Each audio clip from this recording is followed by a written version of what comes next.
Hello student, I am Niti Dwivedi, your social history teacher. Today we will cover lesson 4 history. Next part, colonialism and tribal society. Hello बेटा, मैं नीति द्विवेदी, आप लोगों को social history teacher. आज हम लोग जो कॉलोनिज्म और ट्राइबल सोसाइटी पढ़े थे उसका दूसरा भाग पढ़ेंगे. अभी तक तो हम लोगों ने ट्राइबल्स कौन थे उसके बारे में जाना. अब अंग्रेज़ों के आने के बाद उनकी लाइफस्टाइल में क्या परिवर्तन आया और क्या क्या उन्हें प्रॉब्लम फेस करनी पड़ी, इसका अध्ययन करेंगे. ठीक है. Government disturb the tribal life. A large part of forests were cleared to lay the railway track. This forced a lot of tribal people to move out of the forest. Also, some part of the forest were declared as reserve forest, that is, they were to be used by the government for their supply of timber. The tribals and the village people found difficult to survive with so many restrictions. अब देखिए बेटा, क्या हुआ उस समय railway construction का काम शुरू किया. रेलवे लाइन अंग्रेज़ों के समय में आई तो उन्होंने जंगल काटना शुरू कर दिया. उस समय रेलवे की जो पटरियाँ होती थी वो भी लकड़ियों की बनी होती थी, तो लकड़ियों की ज़रूरत भी पड़ती थी, साथ ही साथ उन्हें रेलवे लाइन बिछानी होती थी. तो दोनों के लिए उन्होंने जंगलों को काटना शुरू कर दिया. तो जब जंगल कटे तो ये जो हमारे आदिवासी जनजाति के लोग थे वो लोग वहाँ से चले गए, मतलब उस जगह से हट गए. साथ ही साथ कुछ जंगलों को रिजर्व कर दिया गया. उस समय फॉरेस्ट डिपार्टमेंट भी अंग्रेज़ों के समय में ही बना. मतलब अब वहाँ की लकड़ियों का यूज़ सिर्फ अंग्रेज कर सकते थे, या वहाँ की जड़ी बूटियाँ जो भी हैं, वहाँ की कीमती लकड़ियाँ, उनका यूज़ सिर्फ अंग्रेज कर सकते थे. ट्राइबल सोसाइटी के लोग नहीं कर सकते थे. अब उनका भाई इनकम सोर्सेज भी ख़त्म हो गया ट्राइबल्स का. साथ ही साथ न केवल ट्राइबल्स बल्कि जो गांव के लोग थे वो भी इससे उनके जो इतने सारे बंधन थे ना, उससे बहुत ज़्यादा क्या वो परेशान हो गए थे. Christian missionaries. अब जो क्रिश्चियन मिशनरी जहाँ पर क्रिश्चियन धर्म का उन्हें धर्म के बारे में बताया जाता था या धर्म को पालन करने के लिए लालच दिया जाता था. Many Christian missionaries were also active in the tribal area. The tribal communities resented this and saw this as an instruction. Their resentment transferred into violent outbursts that come to known as the tribal revolt. अब देखिए Christian missionaries में क्या करते थे, उनको उनके धर्म की बुराई करना और अपने धर्म के बारे में अच्छाई करना. तो लोगों को धीरे धीरे रियलाइज़ होने लगे कि तो हमें ईसाई बनाए दे रहे हैं. तो जो लोगों के अंदर जो भरा हुआ था अंग्रेज़ों के विरुद्ध, वो निकलने लगा, वो युद्ध का रूप ले लिया. ट्राइबल रिवॉल्ट इन छोटा नागपुर. पहला ट्राइबल रिवॉल्ट कहाँ हुआ? छोटा नागपुर में. The tribal revolt in India were result of the British encroachment of their land. The tribal communities were a close-knit group of people who had limited interaction with the non-tribal population. They considered the non-tribal people, especially the British officials, the landlords and the moneylender, as the outsider. The tribal referred to these outsider as Dikus. During the British period, the Chota Nagpur region witnessed a series of rebellion, starting from the Kol rebellion, followed by the Santhal and Munda rebellion. देखिए उस समय क्या था कि जो हमारे भारत में जो ट्राइबल्स कम्युनिटीज़ थी उनको धीरे धीरे रियलाइज़ होने लगा कि उनको अलग माना जा रहा है. जो ग्रुप के लोग हैं उनको एकदम अलग माना जाता है, और ये जो ट्राइबल्स लोग नहीं, नॉन ट्राइबल्स हैं, उनके द्वारा. उसमें कुछ अंग्रेज भी सम्मिलित थे जो उनको एकदम अलग मानते थे. मनी लैंडर जो होते थे वो भी उनको इन आदिवासियों के अपने से एकदम अलग मानते थे. साथ ही साथ ज़मींदार भी लोग उनके संग अच्छा व्यवहार नहीं करते थे, जिसके कारण धीरे धीरे एक समय ऐसा आया कि ये उनके अंदर जो भरा हुआ था कि मतलब हमको लोगों को ये लोग अलग एकदम मानते हैं, हम लोगों के संग गलत व्यवहार किया जा रहा, ये युद्ध का रूप ले लिया.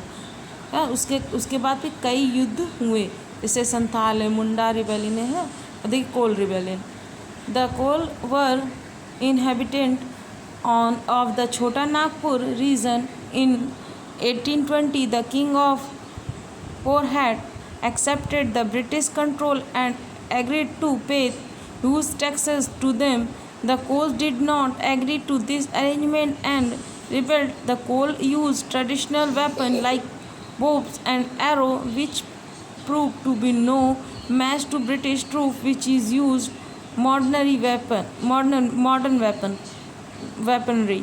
देखिए बेटा, उस समय क्या हुआ कि छोटा नागपुर जो था वहाँ पे 1820 में युद्ध हो गया कोल और अंग्रेज़ों के बीच।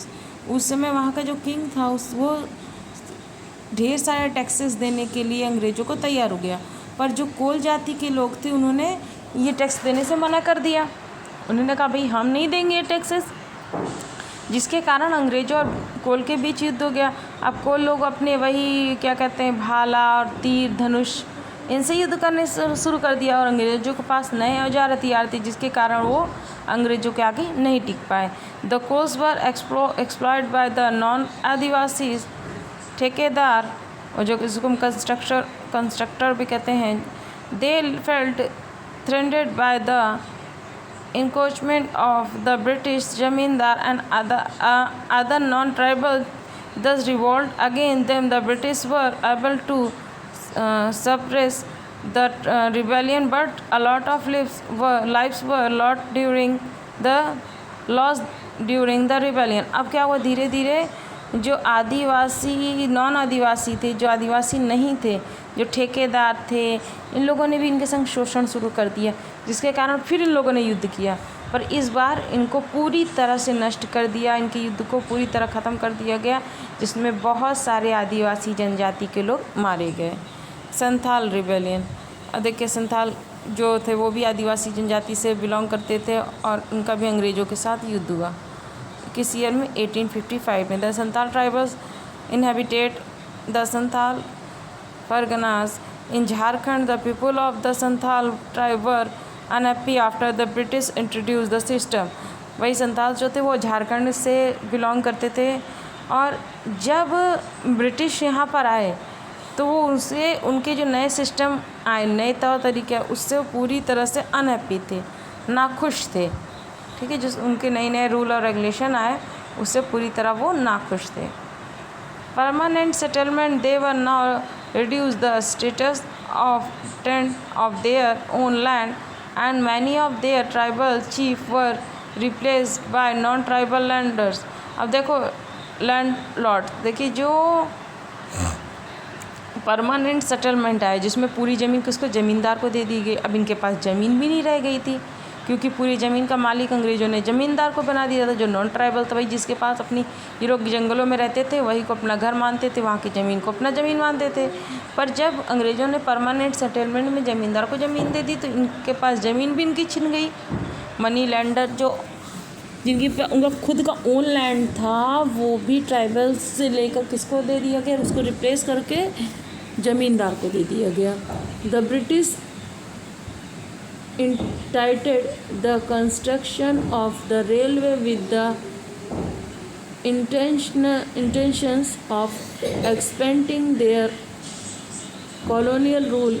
In 1853, the British started the construction of railway track in the Santhal Pargana rebellion. This track in the Santhal Pargana, the travel this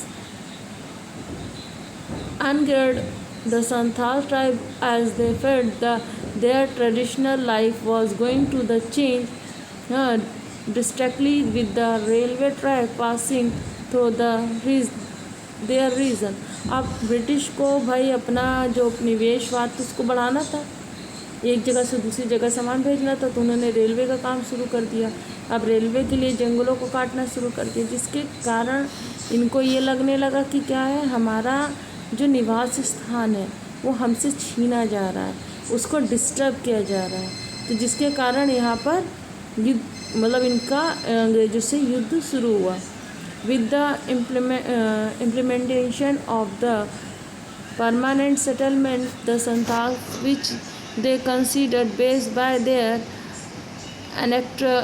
their resentment built up and took the form the Santhal rebellion in 1855. अब जब ये पूरी तरह लागू कर दिया गया permanent settlement, तो इनसे ज़मीन छीनी जाने लगी भाई। अब इनका ना कोई ज़मीन रह गई ना कुछ। तो इन्होंने अंग्रेज़ों के से युद्ध छेड़ दिया। किस ईयर में? 1855 में। फिर Hul is term used to describe liberation movement. The British effort to expand their colonial power irked the tribal people, and is no time to rebellion spread across the Bihar and Odisha, present-day Odisha. The Santhal, who was led by the four brothers Sidhu, Kanhu, Chand and भाई राव। उस समय क्या हुआ भाई, British का effort ज़्यादा था, उनके जगह जगह उपनिवेश थे और ट्राइबल्स पीपल जो थे वो इतनी ज़्यादा फैले हुए नहीं, तो उन्होंने अपने युद्ध को ज़्यादा नहीं फैला पाए। सिर्फ उनका बिहार उड़ीसा तक था। और संताल में क्या था, मेन 4 भाई थे जिन्होंने इसका नेतृत्व किया। सिद्धू था, कान्हू था, चांद था और भैरव था, हाँ, जिन्होंने युद्ध शुरू किया। और क्या कहते हैं, इनके पास ना ज़्यादा औजार ना हथियार थे, ना ज़्यादा लोग कलेक्ट हुए। भाई आदिवासी क्या थे उस समय भी लिमिटेड थे आम लोगों के मुकाबले। The Santhals considered the British officer, zamindar and money lender their enemies. और इनको लगने लगा कि जो ब्रिटिश है, ज़मींदार है, मनी लेंडर, सब इनके क्या है, दुश्मन है। Under the leadership of Sidhu Kanhu, the Santhal declared their dependence from the British. Violent confrontations occurred when the policies come to arrest the Sidhu and Kanu. These confrontations transfer into rebellion, and many policies official, zamindar, moneylender were killed. The tribal also captured a lot of land stretching from the Rajmahal Hill to Birbhum. अब उस समय इनके दिमाग में घुस गया था कि ज़मींदार, मनी लैंडर और ब्रिटिश सारे क्या है, हमारे दुश्मन हैं। इन्होंने पूरी तरह से हिंसात्मक युद्ध छेड़ दिया, मतलब लड़ाई मारपीट जिस तरह भी हो। तो जब इनको ब्रिटिश इन 2 भाइयों का अरेस्ट करने आई, हाँ, तो इन्होंने क्या कहा, पूरे जो इनकी पॉलिसीज़ थी कि ज़मींदार को मारो या मनी लैंडर्स को मारो, अंग्रेज़ों को मारो।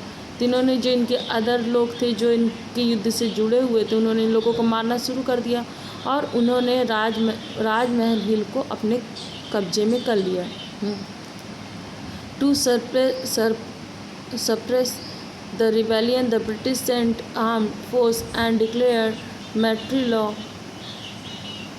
The armed force were successful in the suppressing the rebellion. Many people from the Santhal tribe were killed. Sidhu and Kanu were also killed.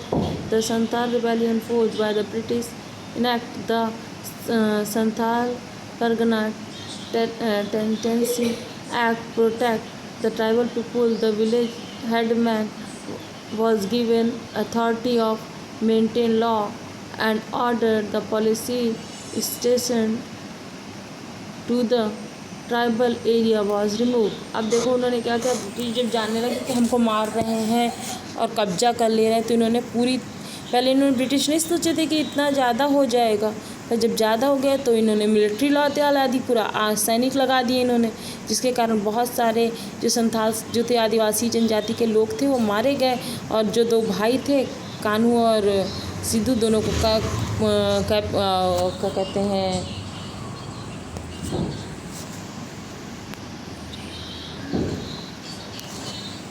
दोनों को क्या कर लिया गया, दोनों का अरेस्ट कर लिया गया। और जो उस समय फॉरेस्ट विभाग था, जो फॉरेस्ट था, उसको पूरी तरह क्या कर दिया गया,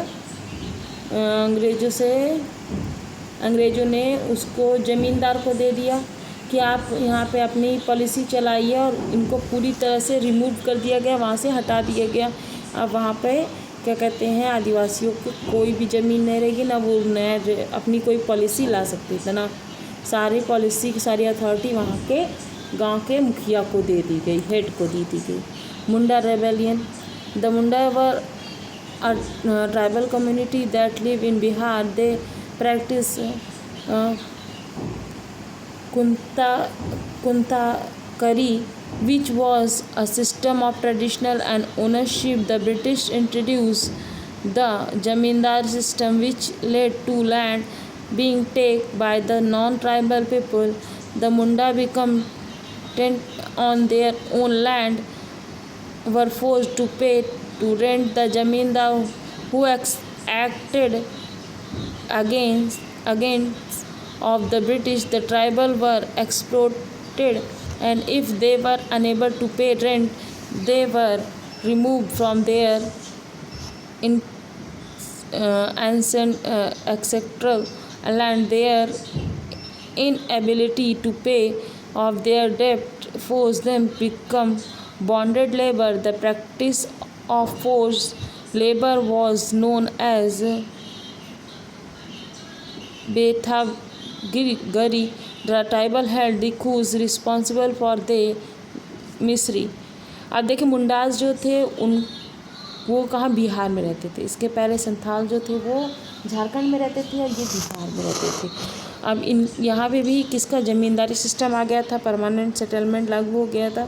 तो ज़मींदारों ने इनसे सीधे सीधे कह दिया कि या तो आप हमको रेवेन्यू दीजिए, और अगर रेवेन्यू नहीं देते हैं तो फिर हमारे यहाँ ये पैसे दीजिए भाई हमको, और पैसे नहीं दे सक रहे तो हमारे यहाँ मजदूरी करिए उसके बदले। भाई फिज़िकल आप हमको एफर्ट दीजिए, डालिए उसमें, एक काम करके उसको चुकाइए। अनाज नहीं दे सकते, पैसे नहीं दे सकते, तो काम करके चुकाइए उस चीज़ को। जब इसका इन्होंने विरोध किया तो बहुत सारे जो मुंडास थे उनको दबाया जाने लगा, उनको मतलब नष्ट किया जाने लगा। तो अब ये लोग क्या, वो कर्ज में दब गए पूरी तरह से, और ये लोग बॉन्डेड लेबर बन गए, बंधुआ मजदूर बन गए। किसके? ज़मींदार या मनी लैंडर्स, जिनसे मनी लेते थे, चाहे वो ज़मींदार होता था चाहे मनी लैंडर होता था, उनके ये बंधुआ मजदूर बन गए थे।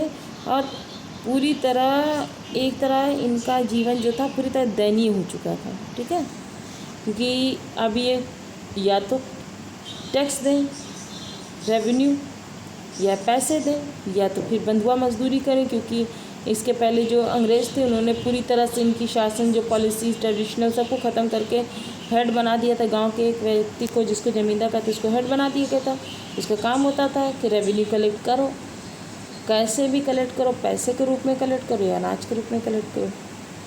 अब इनको चाहे पैसे देने पड़े चाहे अनाज देने पड़े। अब क्योंकि खेती ज़्यादा करते नहीं थे, एक जगह से दूसरी जगह घूमते रहते थे, और फॉरेस्ट भी अब अंग्रेज़ों के अंडर आ गया था डिपार्टमेंट, वो भी रिज़र्व हो गया था। ठीक है, तो अंग्रेज़ों को जब फॉरेस्ट को अपने अंदर ले लिया तो इनको मजबूरी खेती करनी पड़ी। जब खेती से पूरी तरह नहीं दे पाते थे तो इनको बंधुआ मजदूर बनना पड़ा ज़मींदारों और मनी लैंडर्स का। अब हम इसके बाद और पार्ट नेक्स्ट में पढ़ेंगे।